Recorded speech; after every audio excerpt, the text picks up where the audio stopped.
Maths का frequency बढ़ाने का दो तीन कारण है। कि मैं तुम्हारे एग्जाम्स के पहले ये बता देना चाहता हूँ कि किन किन सोर्सेज से तुम्हारे मैथ्स के क्वेश्चंस आते हैं। जैसे आज के पेपर में 2002 के भी पेपर के डायरेक्ट क्वेश्चंस थे। मतलब डायरेक्ट मतलब एग्जैक्टली सेम। और थोड़े बहुत और सोर्सेज तुम्हें धीरे धीरे डिस्क्लोज हो ही रहे हैं। तो मतलब before your actual exams you will come to know कि एक्चुअली पेपर क्वेश्चंस कहाँ से छापे जाते हैं, उसमें एडवांस के क्वेश्चंस क्यों आते हैं, कैसे आते हैं, कौन कौन से आते हैं, सारे नहीं आ सकते हैं, है ना। और ये भी तुम लोगों को धीरे धीरे समझ में आ रहा होगा कि किसी एक कंसेप्ट को पढ़ाते हैं, एक बार पढ़ा करके टीचर को अगर लगता है कि बच्चे सब समझ गए होंगे, तो या तो टीचर बहुत इनोसेंट है या बच्चे बहुत होशियार है। एक बार पढ़ा करके बात समझ में नहीं आती। टीचर को इसके साथ साथ ये भी याद रखना पड़ेगा कि बच्चे क्या याद नहीं रख पाते। तो जैसे तुम लोगों ने देखा होगा कि बहुत सारी चीजें मैं बहुत फ्रिक्वेंटली रिपीट करता हूँ। ऐसा नहीं कि मैं सारी चीज बहुत फ्रिक्वेंटली रिपीट करता हूँ, बट बहुत सारी चीजें फ्रिक्वेंटली रिपीट करता हूँ। देखा है कि नहीं देखा है? यस हाँ सर। सर। Yes sir. क्योंकि हर एक बार सेम मूवी देखने पर कंक्लूजन अलग अलग होता है। मतलब एक होता है ऑडियंस आइज, एक होता है पहली बार तुम एक ऑडियंस की तरह देखोगे, दूसरी बार तुम एक कोरियोग्राफर की तरह या म्यूजिशियन की तरह देखोगे, पांचवी छठवीं बार you will start looking as a director side. तो एक बच्चे को पेपर लिखने का मजा पहली बार एज एस्पिरेंट ही रह जाता है। वो पहली बार जब पेपर लिखता है तो उसे पेपर से सिर्फ डर मिलता है। मैं एक जनरल बात नहीं, मतलब जनरल बात कर रहा हूँ, कुछ एक्सेप्शन लोगों की बात नहीं कर रहा हूँ। उनके लिए तो पेपर का मतलब अलग होगा, बट 99% लोग जब पहली बार पेपर लिखते हैं तो उनके लिए पेपर का मतलब होता है डर, आतंक, खतरा। हमारे अंदर छुपी हुई सारी चीजें बाहर मार्केट, स्टॉक मार्केट की तरफ बाहर आने वाली है। पेरेंट का हमला, रिलेटिव्स की कहानियां। तो ये इन सभी चश्मों से वो पेपर को देखते हैं, इसलिए वो बहुत कम पेपर लिखते हैं या उनमें बहुत कम साहस बचता है दोबारा पेपर लिखने के। और वो जिस दिन एग्जाम्स होता है उस दिन वो बहुत डर और आतंक के साए में सारे पेरेंट और रिलेटिव्स को अपने कंधे पर बिठा करके एग्जाम सेंटर तक जाते हैं और वहीं उसकी सीढ़ियों पर अपने आप को ढेर कर लेते हैं और बाहर निकल करके बताएंगे कि अ, मुझे टाइम नहीं मिला या टाइम कम पड़ गया, नहीं तो मैं ऐसा वैसा पता नहीं कैसा कैसा कर देता। तो ये एक वर्जन है, एक एक एक वर्जन है पेपर लिखने का। दूसरा, तुम पेपर लिख रहे हो, तुमने ये भी देखा होगा पेपर लिखने के कुछ टाइम बाद, कुछ टाइम मतलब एक एक सेफ टाइम होता है जब मुझे ये भरोसा हो जाता है अब भूल चुके होगे तुम, मैं तुम्हें वही पेपर फिर से निकलवाता हूँ, है ना। और फिर से हमें वो कुछ कीमती रत्न मिल जाते हैं जो पहली बार भी रत्न जैसे ही दिखे थे, है ना। याद आ रहा है कि नहीं याद आ रहा? Yes sir. तो जब आप इन सभी प्रक्रिया से गुजरते हो ना, तो आपका you see those question as a director size. आप आपका विजडम एक टीचर जैसा हो जाता है। आप उस क्वेश्चन को इस लेवल तक समझ जाते हो कि अब आप किसी को समझा भी सकते हो। इसीलिए मैं बहुत फ्रिक्वेंटली एक ही क्वेश्चन को बार बार तुम्हें नहीं एक्सप्लेन करता, तुम्हें में से किसी एक को बोलता हूँ कि एक्सप्लेन करो। तो इस फियर में क्यों एग्जाम लिखने जाना, इस ऑनर में जाओ कि I can explain you this question. तो इसलिए तैयारी के ये सब डायरेक्शन सिर्फ आईआईटी नहीं, किसी भी एग्जाम्स की तैयारी करते हैं। जैसे अपनी शादी की तैयारी करोगे भविष्य में, तो हर चीज को डबल चेक करोगे विद लॉट ऑफ जॉय, उत्साह, रिचुअल्स। ना कि स्टेज पे गया और लड़की ने या लड़के ने मना कर दिया तो क्या होगा। तो हर एक चीज में, जीवन में जितने भी एग्जाम्स लिख रहे हो, जितने भी पड़ाव आप क्रॉस कर रहे हो, वहां पर फ्रीक्वेंसी एक ही चीज को दो तीन बार कर सकते हैं, इसमें कोई बुराई नहीं है। ये आपको पता होना चाहिए कि मुझे इसकी जरूरत है या नहीं। सबको शायद नहीं होती है, जैसे एज ए टीचर मुझे भी जरूरत होती है। मैं तुम्हें एक एक सीक्रेट बताता हूँ, एग्जाम सीक्रेट। जैसे अगर मैं आईआईटी मेंस के मैथ्स, पहला पड़ाव मेंस है तो मैं उसके ही बारे में बात करूंगा। मेंस में जो मैथ्स है, अगर उसमें 30 चैप्टर्स हैं, उन सारे चैप्टर को क्रैक डाउन करके प्रोफाइल्स बना दो, कितने वैरायटी के क्वेश्चंस बन सकते हैं। तो almost it is around 1000। There are 1000 varieties total. और इन 1000 वेराइटीज में क्या 1000 के 1000 वेराइटीज सबको याद रहते हैं? Answer is no. मास्टर को नो। जो जो टॉपर बच्चा होता होगा, आंसर इज नो। अच्छा, तो फिर वो टॉप कैसे करता है? मैं बता दूं कैसे टॉप करता है। और एक बात याद रखना, कुछ लोग वो मुझे बार बार इंसिस्ट कर रहे हैं कि मैं उनकी बातों में आ जाऊं। सिलेबस चेंज हुआ है। सिलेबस चेंज उन्होंने किसी एक पर्टिकुलर एग्जाम्स के लिए किया है। You are going to write BITS, VIT, Manipal, और भी पता नहीं कितने सारे पॉल हैं। सर हम वीआईटी मणिपाल भी लिखेंगे? सभी देखो, एग्जाम सारे लिखने चाहिए। मैं क्यों बताता हूँ। गाड़ी में एक्सेलरेटर होता है और ब्रेक भी होता है। मैक्सिमम टाइम तो हम एक्सेलरेट करते हैं, ब्रेक क्यों लगाते थे? ये जो लोग एडवेंचरस पे जाते हैं, वो अपने हार्नेस लगाते हैं, जबकि वो दे आर कॉन्फिडेंट कि दे विल नॉट फॉल। तो ये जो एग्जाम्स हैं, बाकी सारे एग्जाम्स, ये तुम्हारे लिए हार्नेस का काम करेंगे, ब्रेक का काम करेंगे, so that you can accelerate. अगर तुम इमेजिन करो कि एक 2 इंच की दीवार पर चल रहे हो, राइट? अब इसी में एडवेंचर ऐड कर दो, इसी 2 इंच की दीवार को 5000 फीट ऊपर ले जाओ, और आजू बाजू सब खाई है। जमीन पे आप बराबर चल रहे थे मस्ती से, अब वहां पर आपके पांव कांपेंगे, क्योंकि आपके दिमाग में इस बात का डर होगा कि आप गिर सकते हैं।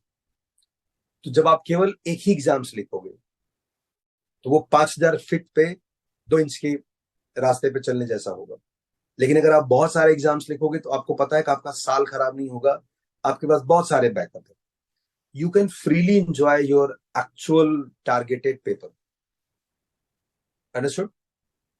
इसीलिए सारे फॉर्म भरो और मैक्सिमम एग्जाम्स भी लिखो। तुमको पता है, मेरे यहाँ बहुत सारे बच्चे जिनको सीटी में बिल्कुल जरूरत नहीं पड़ती, कभी जरूरत नहीं पड़ती, मेरे यहाँ तो मैक्सिमम सब आईआईटी में चले जाते हैं। लेकिन फिर भी मैं उनको फॉर्म भरवाता हूँ और ट्राई करता हूँ कि उनको एग्जाम दिलवा दूं। अगर हाँ मेंस वेंस ठीक हो जाता है तो फिर they can decide it. But अगर तुम फॉर्म ही 2 भरोगे ना, तो आधा से ज्यादा डर तो तुम्हारा यही पैदा हो जाएगा। तो इसलिए यस, सारे फॉर्म भरने होंगे और सारे एग्जाम्स लिखने होंगे। सिलेबस कुछ कम ज्यादा नहीं हुआ है, क्योंकि आपके बहुत सारे ऐसे एग्जाम है, they are untouched by syllabus, they are same. तो आपको उससे फर्क नहीं पड़ना चाहिए, राइट? कुछ लोग मेंस के पेपर में कुछ क्वेश्चन उड़ा रहे थे कि मैं इसको नहीं लिखूंगा क्योंकि सिलेबस से बाहर निकल गया है। ये सब अननेसेसरी है, अभी इसे बिल्कुल नहीं सोचना चाहिए। हाँ, तो मैं कमिंग टू द बिजनेस, कि अगर तुमसे ये कहा जाए कि पूरे मैथ्स को कंसेप्ट में डिवाइड करो, इमेजिन करो 1000 कंसेप्ट है total, 1000 profiles. I hope you understand concept और प्रोफाइल में फर्क होता है। प्रोफाइल मतलब जिस वैरायटी के क्वेश्चंस एग्जाम्स में यूजुअली पूछे जाते हैं।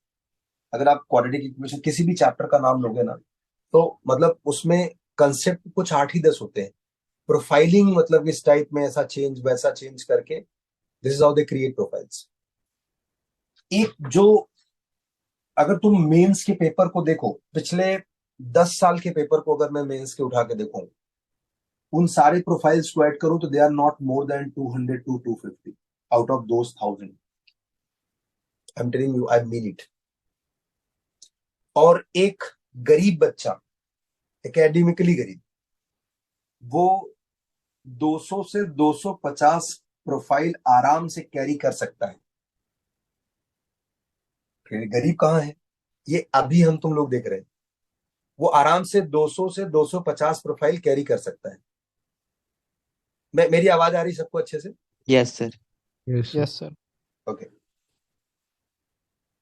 एक टॉपर बच्चा जो है, वो 400 टू 450 प्रोफाइल कैरी कर सकता है, मतलब उसे याद रहता है। और एक टीचर सर 600 700 500। इसी के आसपास ही होता है। ये आपने एक टीचर वीडियो बहुत में हीरो बता नहीं, रखा है। Teacher advance. बहुत हीरो नहीं होता है। टीचर बहुत हीरो नहीं होता। जैसे किसी बहुत अच्छे बैच को जब पढ़ाना होता है ना, तो हमें भी पढ़ना होता है। मुझे याद है कि एक एक टाइम था कि जब एक बैच बनाया था हम लोगों ने, जिसमें से AIR 8 वगैरह आए थे। मतलब इसमें ऑब्वियसली 100% बच्चे सेलेक्ट हुए थे। उसमें टॉप 100 में ही कुछ 12-13।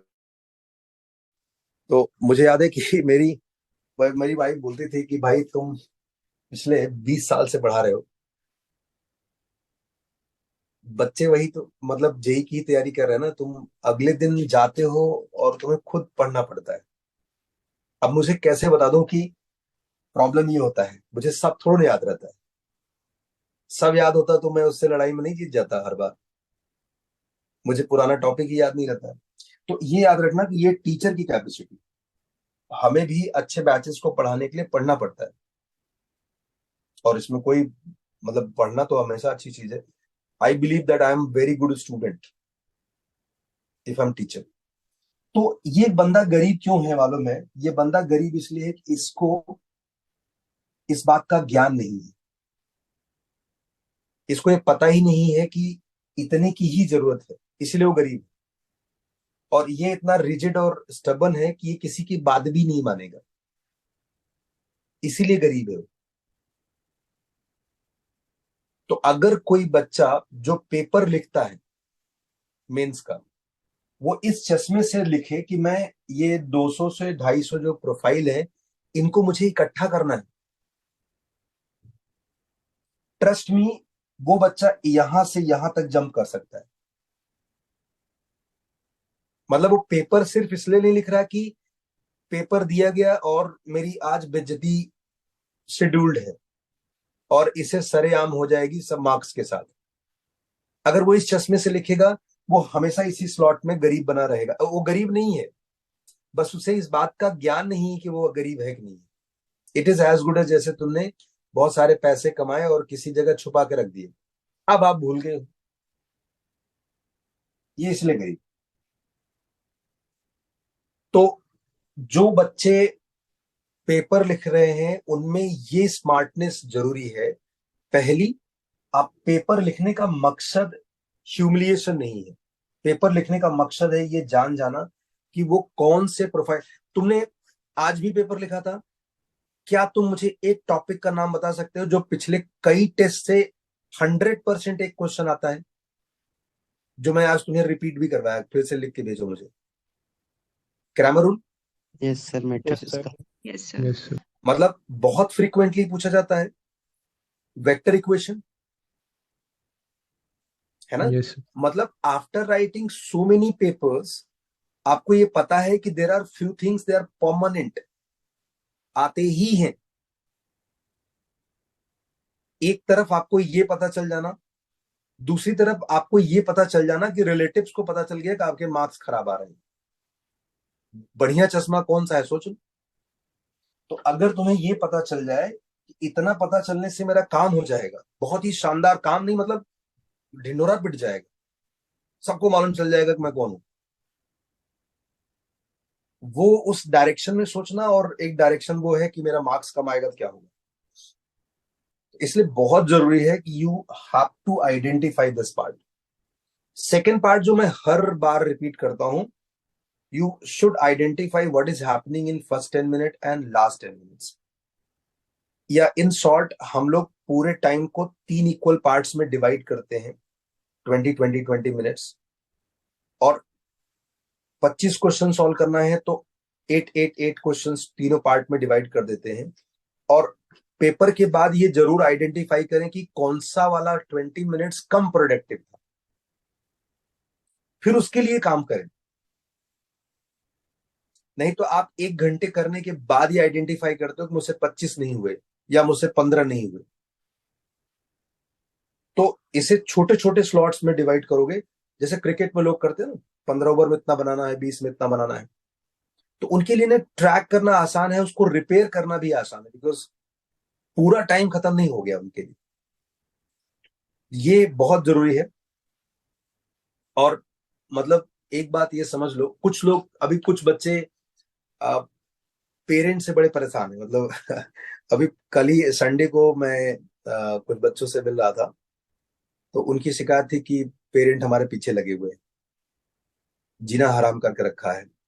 वो कह रहे हैं कि बोर्ड्स नहीं कर रहे हो और जेई तो तुम्हारा हो ही नहीं रहा है। तो इट इज सो डिस्करेजिंग, मतलब वो बोल रहे थे कि साहब पता नहीं क्या चल रहा है, मुझे जहां से हिम्मत मिलनी चाहिए वहीं से गड़बड़ी हो रही। तो ये एक दिन का काम नहीं है, तुमने उसके लिए पहले कुछ घनघोर अच्छे वाले कांड किए होंगे, जो प्रीलिम्स हुए होंगे, या जो उन्होंने टेस्ट वेस्ट लिए होंगे बोर्ड्स के लिए, तो उसमें कुछ घनघोरपंथी किया होगा। तुम लोगों को तो पता ही है तुम लास्ट ईयर क्या किए थे। तो पेरेंट का रिएक्शन किसी एक इंसिडेंट से नहीं आता, बहुत सारे sequence of incidents, they will be definitely scared ना। अगर घर में बच्चा पढ़ाई कर रहा है, करता हुआ दिख रहा है, तो उनको पागल कुत्ते ने काटा है कि वो तुमको डांटेंगे। और हमेशा याद रखना कि मैं जिस जमाने में हूँ, इस जमाने में मैं बहुत बहुत फ्रिक्वेंटली सुनता हूँ कि लोग बोलते हैं कि पेरेंट का तो यू नो फर्ज है, ड्यूटी है, वो अपने बच्चों का ध्यान रखें। और कुछ लोग इसे ऐसे बोलते हैं कि वो इस उम्मीद में करते हैं कि जब वो मतलब थोड़े असमर्थ होंगे तो बच्चा उनको हेल्प करेगा। मतलब सबके अपने अपने लॉजिक है कि पेरेंट मेरी हेल्प या मुझे अच्छा पढ़ाते लिखाते या मेरे पे इतना इन्वेस्टमेंट क्यों करते हैं, उसमें बच्चा बोलता है कि लॉजिक ये है कि जब वो बूढ़े हो जाएंगे, असमर्थ होंगे, तो ये जो इन्होंने इन्वेस्टमेंट किया है, ये इन्वेस्टमेंट उन तक वापस आएगा पेंशन बन करके। ये मतलब जिनके भी मन में है, इसे जितनी जल्दी अच्छे से समझ के निकाल दें वो बड़ी बात होगी। आप आपका जीवन सफल हो जाएगा। आप दुनिया में किसी भी स्पेसीज को देख लो, किसी भी स्पेसीज को, जंगल के भी किसी भी स्पेसीज को ले लो, शेर को ले लो, शेर को कौन सा इंश्योरेंस की जरूरत है शेरनी को, कि वो बूढ़ी हो जाएगी तो इसका बच्चा कलेक्टर बन करके उसकी हेल्प कर देगा। या कोई भी जानवर ले लो, चाहे डियर ले लो या कोई भी स्पेसीज, बर्ड्स ले लो, जो पेरेंट्स होते हैं वहां पे भी वो बच्चे को इस उम्मीद में प्रोटेक्ट या खिलाते पिलाते नहीं कि यही जब बड़ा होगा, बड़ा भालू बनेगा, तो ये उस टाइम पे खाना ला ला के, या शेर बनेगा तो खाना ला, वो तो जैसे ही 2-3 साल का हुआ और अपने पाँव पर खड़ा हुआ ना, वो अपने पेरेंट्स को पहचान भी नहीं गए कभी नहीं। बात यहाँ पे भी लगभग वैसे ही होती है, लेकिन still they know invest their everything. मतलब परसों नरसों ही मैं एक पेरेंट से पूरा पूरा एकदम कॉमर्शियल बातें कर रहा था, बनियागिरी वाला। मैं बच्चे को समझा रहा था कि ये तेरे पे जितना खर्च कर रहे हैं ना, मेरे तक पहुंचना कोई बहुत आसान बात नहीं, मैं कोई बहुत सस्ता पहुंचने वाला बंदा नहीं हूँ। जितना तेरे पे खर्च कर रहे हैं ना, इतने में ये 2 BMW साथ साथ चला सकते हैं।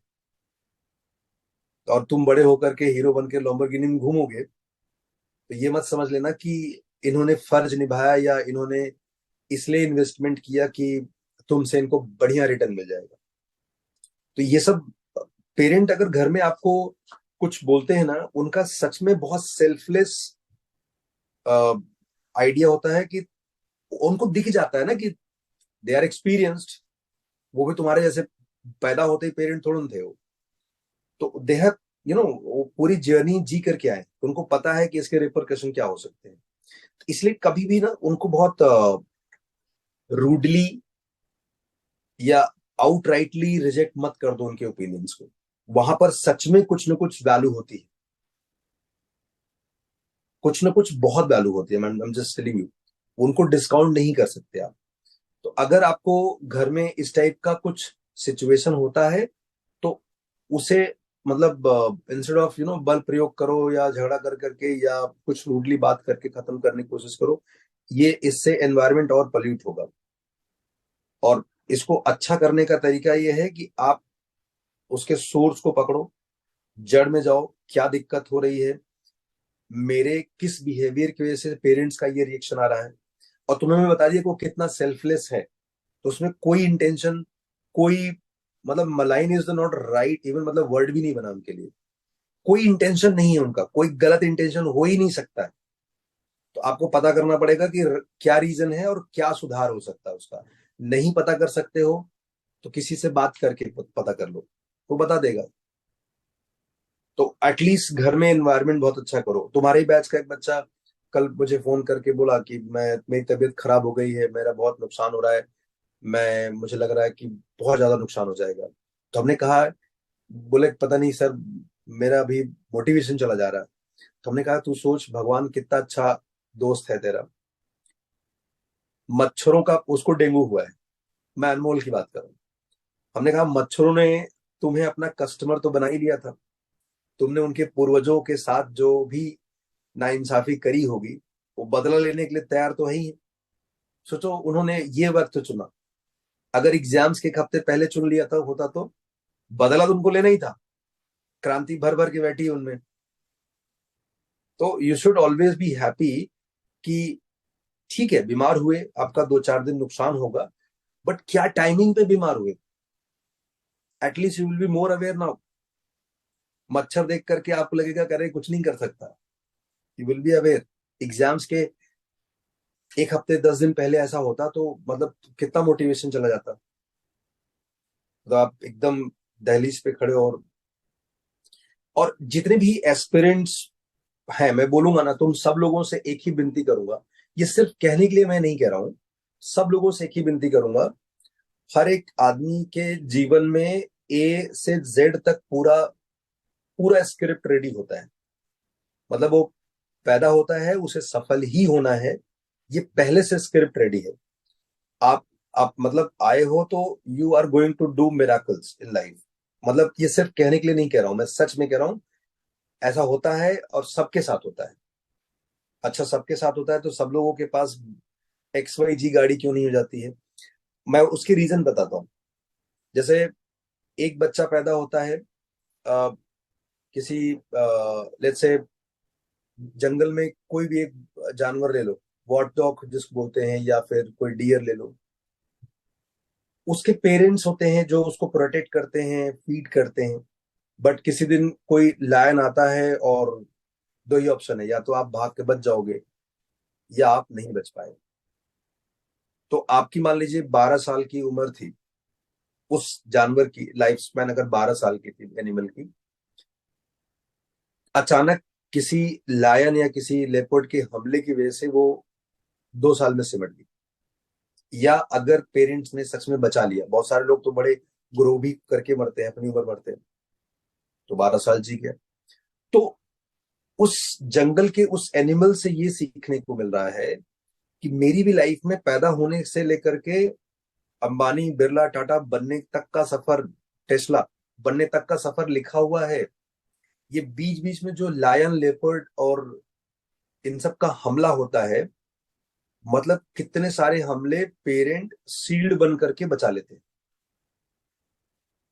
कुछ कुछ जगह जहां पर हम, जैसे तुम गेम खेलते हो ना, तो उसमें एक चीज दूसरे से टकराती, मैं बहुत ज्यादा, मैंने बहुत बचपन में खेला है तो मुझे याद नहीं रहा, बट उसमें तो रहता था कि टकराएगा तो तुम्हारी लाइफ थोड़ी कम हो जाएगी, और 10 बार टकराया तो तुम निपट गए, तो वैसा वाला। तो इमेजिन करो, हो सकता है बहुत सारे लायन लेपर्ड तुम पर हमले कर रहे हैं, एक्चुअली नहीं, एक पेपर आया, खतरनाक था, तुम्हारा दिल टूट गया, कोई तुमको मतलब कंसोल नहीं कर पाया, तुम अंदर से क्षतिग्रस्त हो, फिर दूसरा पेपर का प्रहार हो गया और घायल हो गए, है ना, किसी का गर्लफ्रेंड छोड़ के चला गया, चली गई, वाइस वर्सा।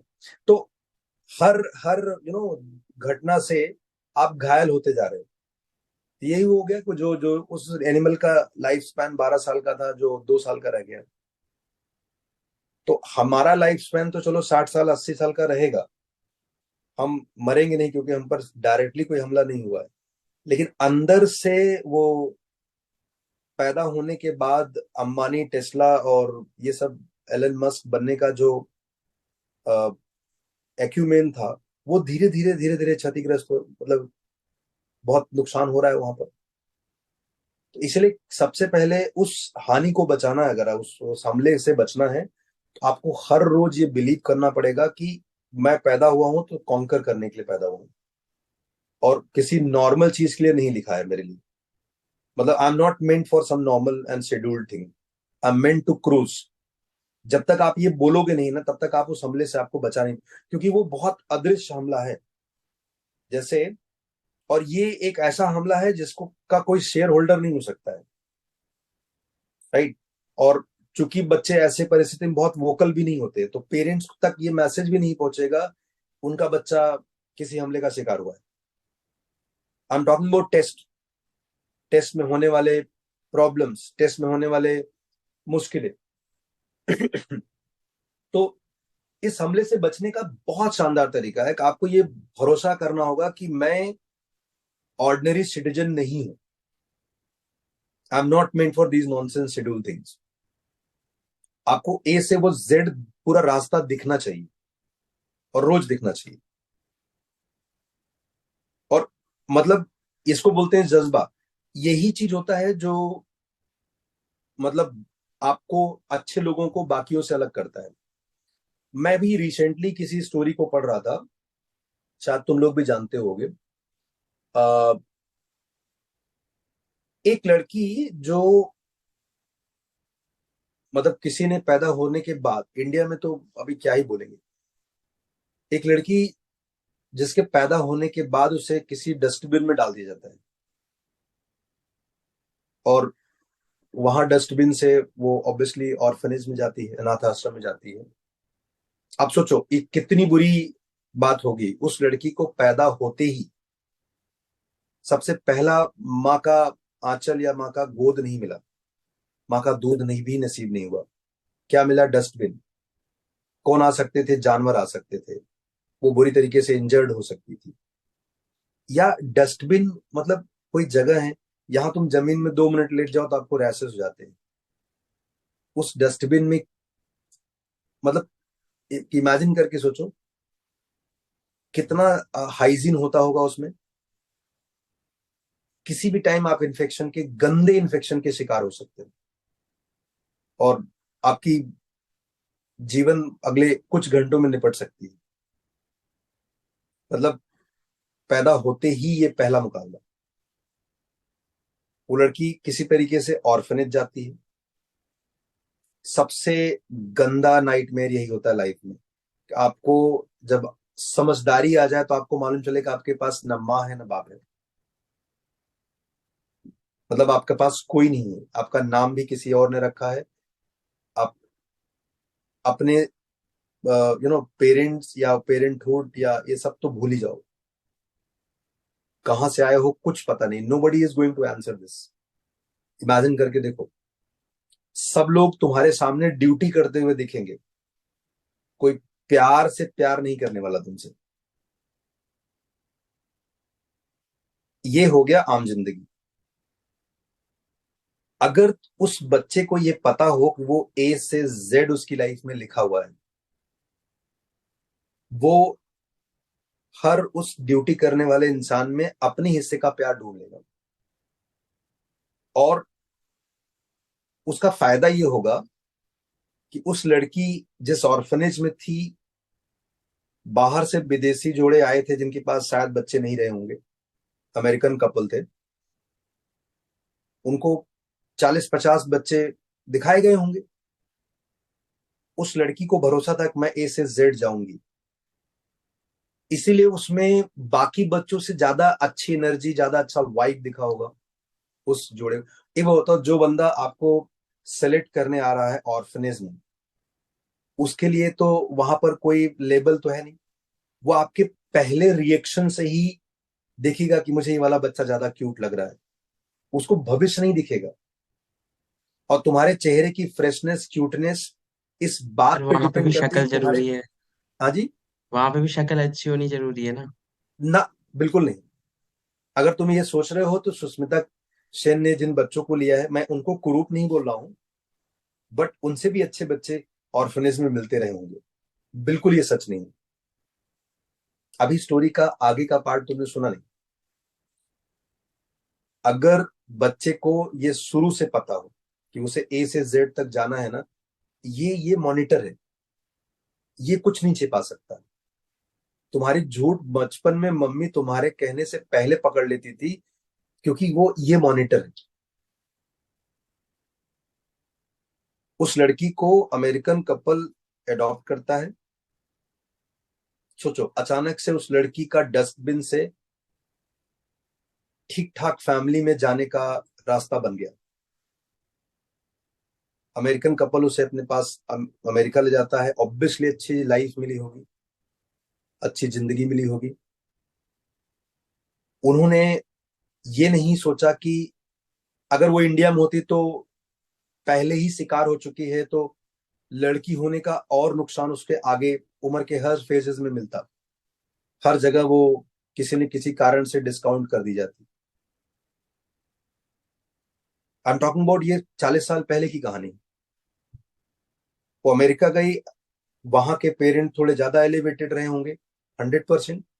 उन्होंने अपने आइडियाज को उस पर थोपा नहीं, उसको मौका दिया कि तुम चूज करो क्या करना चाहती हो। जानते हो कौन है वो? वो ऑस्ट्रेलियन टीम की कैप्टन बनी। उसका नाम लीजा, आई थिंक उसको शेकर शेकर बुलाते थे। स्टार्क की वाइफ है मतलब क्या वो, मिचेल स्टार्क की? नहीं नहीं, वो लीजा अलग है। शायद उसने शादी नहीं की होगी। मतलब मुझे बहुत अच्छे से पूरी कहानी नहीं पता है, but just of the story is that कि ये लड़की जो डस्टबिन में थी, उसका नाम लीजा स्थालकर ऐसे कुछ तो नाम, शेखर बुलाते थे। She was the captain of Australian cricket team.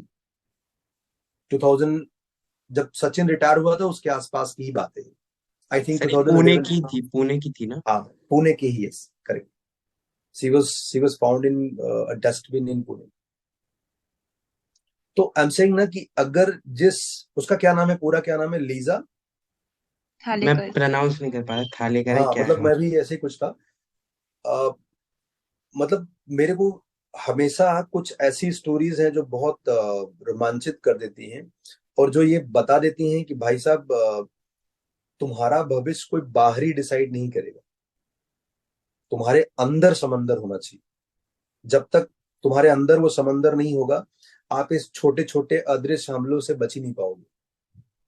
कोई 10वीं फेल हुआ, मतलब उसके घर में लोग जज करेंगे कि तू 10वीं फेल हो गया। 10वीं छोड़ो, कोई 9th फेल हो गया, घर में उसके लोग जज करेंगे। तो ये हमला ही हुआ ना, अदृश्य हमला ही हुआ, कुछ नहीं कर पाएगा। मैं मेरे भतीजे की बात कर रहा हूँ, 9th में सच में फेल हो गया वो। और भैया भाभी बहुत स्ट्रिक्ट है। ऑब्वियसली जो नॉर्मल इंडियन ट्रेडिशनल पेरेंट करते हैं, उन्होंने भी वही किया होगा, किया ऑब्वियसली। आज वो बच्चा लंदन में एमबीए कर रहा है, और अपने बैच के किसी भी बच्चे से ज्यादा चालाक है। मैं उससे बहुत कुछ हर रोज सीखता हूँ। उसको करेंसी के बारे में इतना शानदार नॉलेज है, जो मुझे पहले कभी इतनी पढ़ाई करने के बाद नहीं थी। करेंसी कैसे आई, क्यों बनी, क्या, how dollar and this changes, मतलब ये चीज इंटरेस्ट था, बट सोर्स बहुत अच्छा नहीं मिला मुझे। तो आई एम सेइंग, कोई भी बच्चा जिसके मन में ए से जेड तक जाने का फीवर हो, जुनून हो, फिर उसे इस छोटे मोटे हमले से डर नहीं लगेगा। तो मेरा आप सभी लोगों से रिक्वेस्ट है कि अब ऐसी कहानियां मैं रोज नहीं सुना सकता हूँ, राइट, बट आपके मन में ये समंदर जरूर होना चाहिए। आपको ये छोटे मोटे हमलों से अपने आप को बचाना चाहिए। जैसे मैं जब तुमसे टेस्ट के बाद मार्क्स पूछता हूँ ना, बहुत सारे लोग बहुत जल्दी से भेज देते हैं। बहुत सारे लोग में जो टाइम लगता है ना, उसमें मुझे हेजिटेशन दिखता है। तो मैं वही हेजिटेशन किल करना चाहता हूँ। आप आसानी से मुझ तक ये पहुंचा सकें कि मार्क्स ये है, प्रॉब्लम ये है ना, और मैं आपको बताता हूं कि मैं अगले 2-3 दिनों में इस प्रॉब्लम को सॉल्व कर लूंगा, तो लाइफ चेंज हो जाएगी। कोई भी टेस्ट, कोई भी सिचुएशन, ये टेस्ट तो बहुत छोटा टेस्ट है ना, लाइफ में ऐसे बहुत सारे टेस्ट आएंगे, बहुत सारे टेस्ट आएंगे। अगर तुम्हें लगता है कि एक स्टेप आने के बाद लाइफ में कोई दिक्कत नहीं होगी, कोई प्रॉब्लम नहीं होगी, तो अभी रिसेंट एक और कहानी थी। एक आदमी, एक मध्यम वर्गीय परिवार का बंदा, स्कूटर लेके पिताजी का घर से निकलता है। स्कूटर लेकर के बिहार से, और इतनी शानदार कंपनी खड़ी करता है जिसका नाम सहारा इंडिया परिवार था। कल्चर, पैसा, सब कुछ भरा था उसमें। दो प्यारे प्यारे बच्चे भी हुए। अभी बताओ उसकी लाइफ में क्या प्रॉब्लम हो सकता था। हजारों करोड़ रुपए की कंपनी थी वो। सर दिवालिया हो गया ना, यही तो प्रॉब्लम थी। मतलब मैं एग्जाम्पल बता रहा हूं तुम्हें, पूरा ए से जेड तक जाने का सफर तो देखो।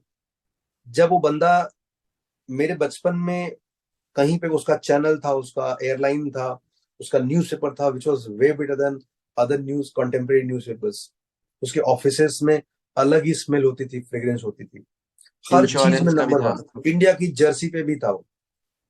वैसे इस चीज को मैं ज्यादा हाईलाइट ना करूं, इंडिया की जर्सी पे जो आया वो गया।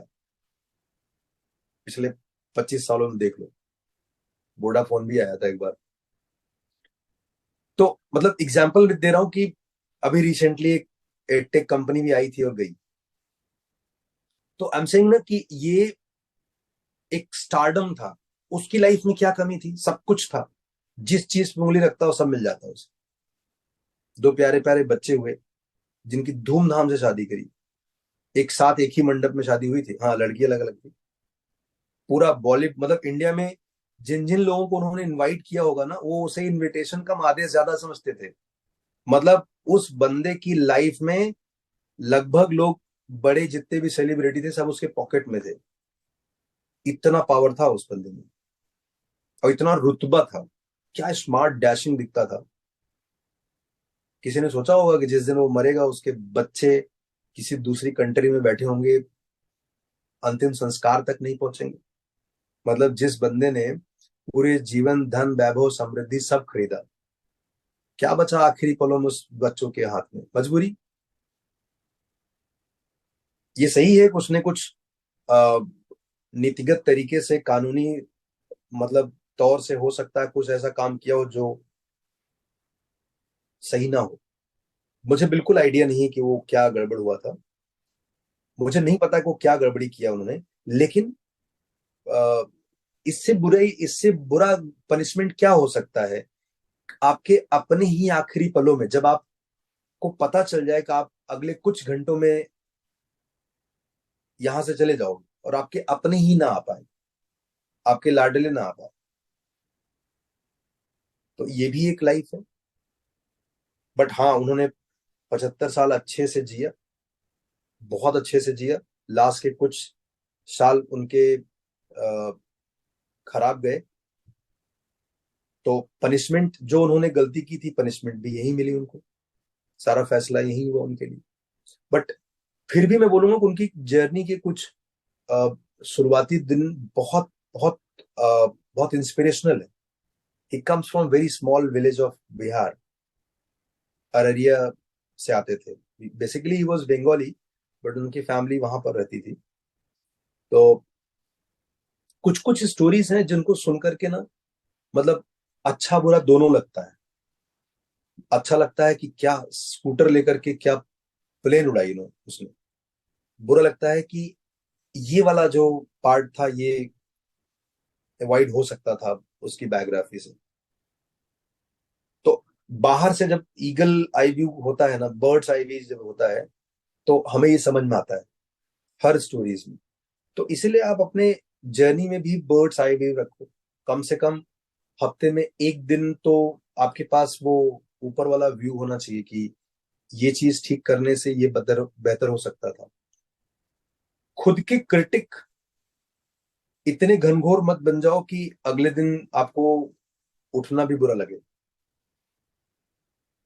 और पेपर में होने वाली जो गलतियां हैं उनको छिपाना नहीं है, बताना, हाईलाइट करना, ढिंडोरा पीट के हाईलाइट करना कि ये गड़बड़ हो रहा है और इसे ठीक करना है। तीनों सब्जेक्ट में हर पेपर के बाद वन शुड आइडेंटिफाई दैट वो कौन से 5 चैप्टर हैं जिनको ठीक करने से मेरे 5 क्वेश्चन सही हो सकते हैं। Life will be chill. ठीक है, चलो कल फिर से अच्छे से मेहनत करो, और हर रोज एक पेपर लिख ही रहे हैं हम लोग। इसके पेपर्स को फिजिक्स और केमिस्ट्री में भी कन्वर्ट करो और मुझे शेयर करो।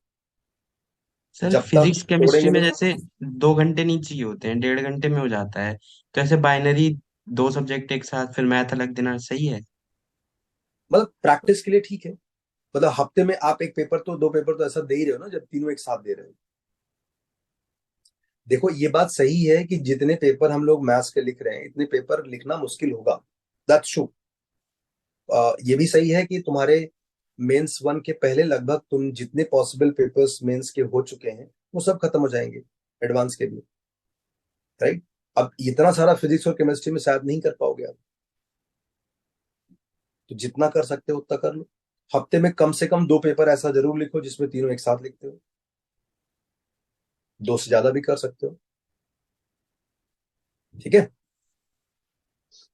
तो जब तक तोड़ेंगे नहीं तब तक छोड़ेंगे नहीं, काम पे लगे रहो। और आई एम रियली एक्साइटेड कि अगले कितने दिन बचे हैं अभी। आई थिंक 2 मंथ्स, 60 डेज के आसपास Yes, बचे हैं, it's 60 nine. टू 50। हाँ, 55-60 हाँ डेज बचे हैं। मतलब तुम जहां आज खड़े हो ये बहुत ही शानदार व्यू है यहाँ से वो उस जगह जाने का। और इसे और शानदार हर रोज बनाओ।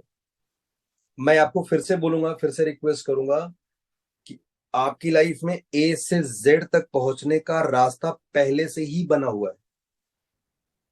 बस उसमें ये ऊट पटांग जो छोटे मोटे हमले हो रहे हैं इससे अपने को बचाना है। तो आप पहले से मान के चलो कि I am born to cruise, I am not born to have a normal life, ordinary life. अगर आप इस चीज को रोज बोलोगे तो एक दिन भरोसा भी हो जाएगा, सच बता रहा हूं। उसका जीता जागता उदाहरण तुम्हारे सामने ही खड़ा है। I come from, I don't want share now, but कभी फ्यूचर में बताएंगे तुमको। आपको इस पे बहुत भरोसा करना पड़ेगा, डेली भरोसा करना पड़ेगा। ठीक है। चलो कल मिलते हैं। आज तुम लोगों को